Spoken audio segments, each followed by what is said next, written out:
Olá turma, professor Anderson aqui com vocês. Nesta aula vamos continuar estudando os conjuntos numéricos. Em aulas anteriores já estudamos fazendo uma revisão com o conjunto dos números naturais, conjunto dos números inteiros e agora vamos estudar o conjunto dos números racionais. Mas antes disso, peço a você que se inscreva no nosso canal, ative as notificações para receber novos vídeos, dá um like no nosso vídeo e compartilhe com seus amigos. Então vamos lá? Os números racionais são aqueles que podem ser escritos na forma A sobre B, em que A e B são números inteiros e B é diferente de zero. Ou seja, os números racionais são os números que podem ser escritos na forma de fração. Aqui temos o numerador A e o denominador B, com uma condição: o B, que é o denominador, então o A é o numerador e o B é o denominador. O B, que é o denominador, tem que ser diferente de zero, porque nós não podemos dividir por zero. Então temos aqui um quadro fazendo um resumo de quem faz parte do conjunto dos números racionais, que é representado pela letra Q. Q aqui lembra quociente, que é uma divisão, e uma fração é uma divisão.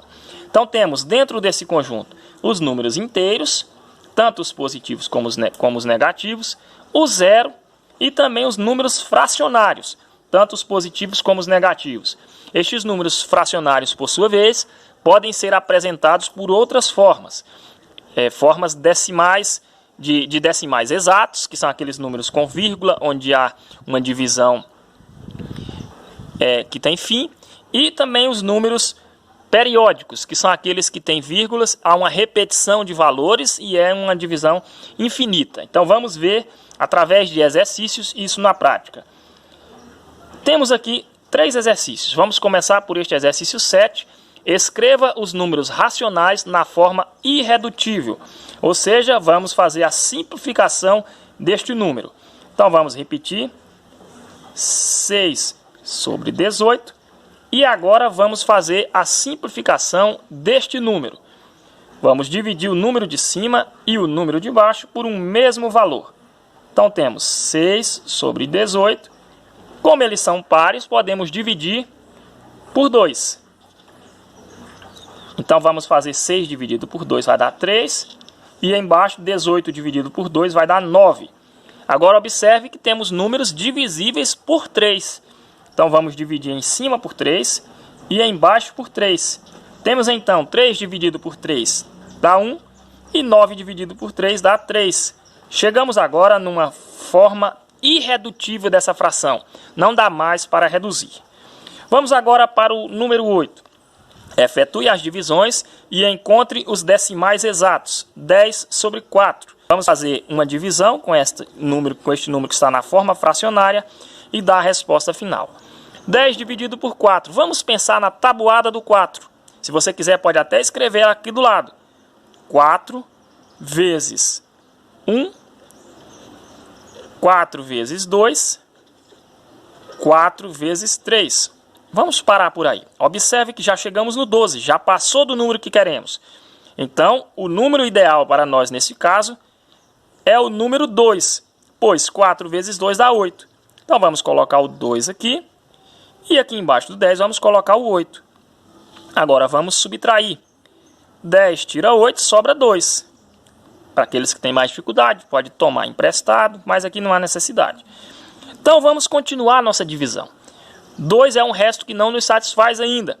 Queremos um número decimal, número com vírgula. Então temos o 2 dividido por 4. Não dá para dividir. Então vamos acrescentar um 0 e aqui vamos acrescentar uma vírgula. Agora temos 20 dividido por 4. Continuando a tabuada, temos 4 vezes 4 dá 16. 4 vezes 5 dá 20. Observe que chegamos no que queremos. Então o nosso número é 5. 5 vezes 4 dá 20. 20 menos 20, 0. Então chegamos no decimal exato, que é justamente esse 2,5. É um decimal exato. Por quê? Porque temos aí um número com vírgula e um resto zero na divisão.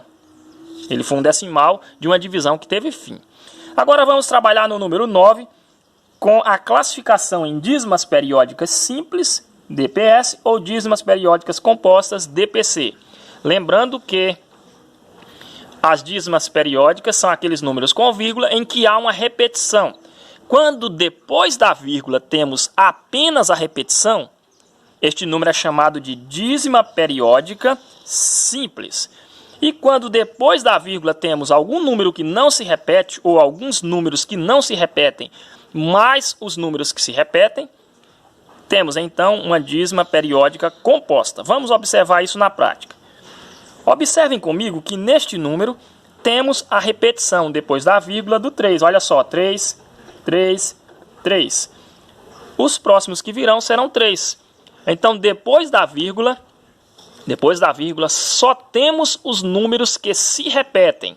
Então, este é um caso de dízima periódica simples. Vamos colocar DPS. Agora vamos para a letra B. Observe também que depois da vírgula temos apenas os números que se repetem. Veja só, desta vez são dois números, 45, 45, 45. Então, depois da vírgula, só temos os números que se repetem. Quando depois da vírgula só temos os números que se repetem, esta é chamada de dízima periódica simples, DPS. Agora vamos para este exemplo. Depois da vírgula temos o número que não se repete, que é o 1. E temos os números que se repetem, que são os 5. Então, depois da vírgula, temos o número que não se repete, que é o 1, e os números que se repetem. Neste caso, quando temos o número que não se repete e os que se repetem, temos então uma dízima periódica composta, DPC. Observe agora a letra D. Depois da vírgula, temos os números que não se repetem, que são o 1 e o 3, e temos os números que se repetem, que são os 56. Então, quando temos depois da vírgula o número ou os números que não se repetem, e temos também os números que se repetem, aí nós estamos com uma dízima periódica composta. Ok? Façam os exercícios, bons estudos e até a próxima aula.